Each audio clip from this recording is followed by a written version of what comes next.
everybody, welcome to week 8. Um, and this week we have an interesting topic, integrity and ethics. Oh my gosh, another one of those broad ones that we could talk about forever.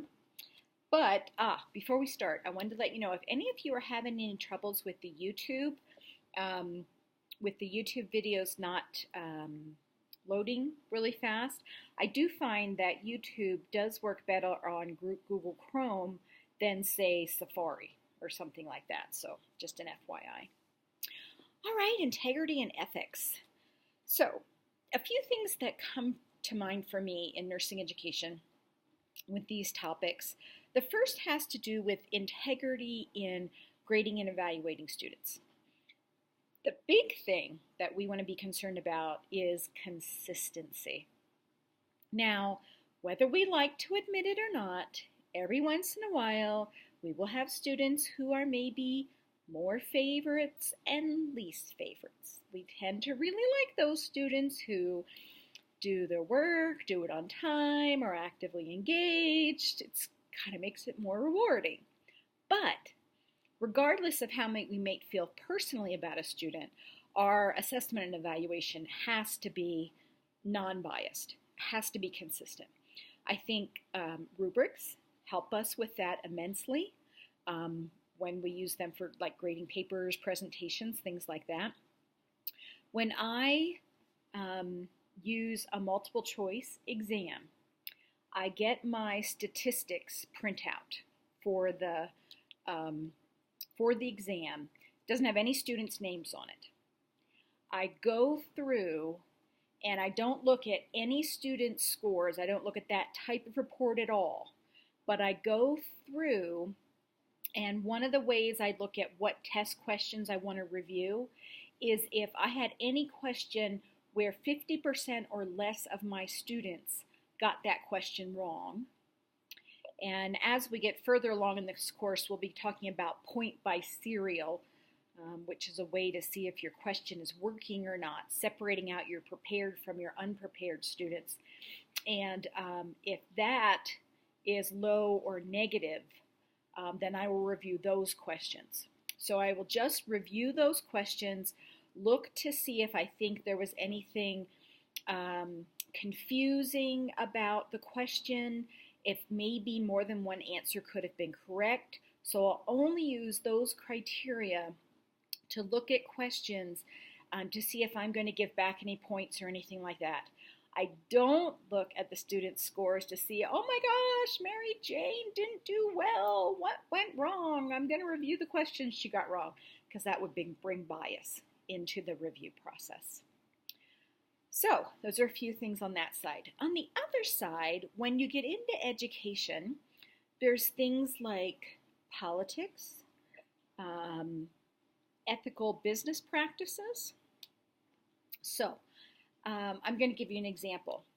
I, at one time, was the dean of a for-profit nursing school, and I was brought into this program. It was a fairly new program, maybe been up a couple years. And the pass rates on the program were not that great, and they needed to also become nationally accredited. So those were my two big goals when I came into this institution. So I really worked with the faculty. We made a lot of changes as far as using active learning strategies, revising curriculum, doing test prep stuff. I mean, just all sorts of changes. And things started really turning around. We passed our national accreditation, which was exciting. Our NCLEX pass rates were trending up. Now, up until this time, the president of this college had pretty much said, Tracy, whatever you need to do to get this thing up and running. And so we had certain admission criteria into place. They weren't overly stringent, but criteria in place. We had criteria about how many times you could retake a course, different stuff like that to keep the integrity of the program. Well, after the NCLEX pass rate started rising and we had passed the NCLEX, this president started making some arbitrary decisions. She kind of talked with our admissions counselors and was allowing some exceptions to the admissions policy. She was saying to students who didn't meet the admission criteria to the nursing program that if they took the medical assisting program and passed that successfully, then they were almost guaranteed to get into the nursing program. Now the thing was, the medical assisting program was like a $30,000 program. So then they'd have that plus the nursing program. Oh my gosh, that just did not seem ethical to me at all. So I really tried to work within the system, make changes happen, things like that. But eventually, my conscience just couldn't live with that that ethical dilemma, and I felt I was getting nowhere on. And so I did decide to leave that institution and went back to teaching for a little while. And so you just never know. The other things are budgetary restrictions. Whether you're in the clinical setting or the academia setting, there's always budget considerations. And so you're always juggling, how can I give my students or staff the absolute best at the best bang for my buck? And sometimes it can really tricky. So even though you think education, it's straightforward, right? Well, business side of things, political sides of things, they are present in any field, and they're certainly there in nursing education. So anyway, lots of stuff to talk about.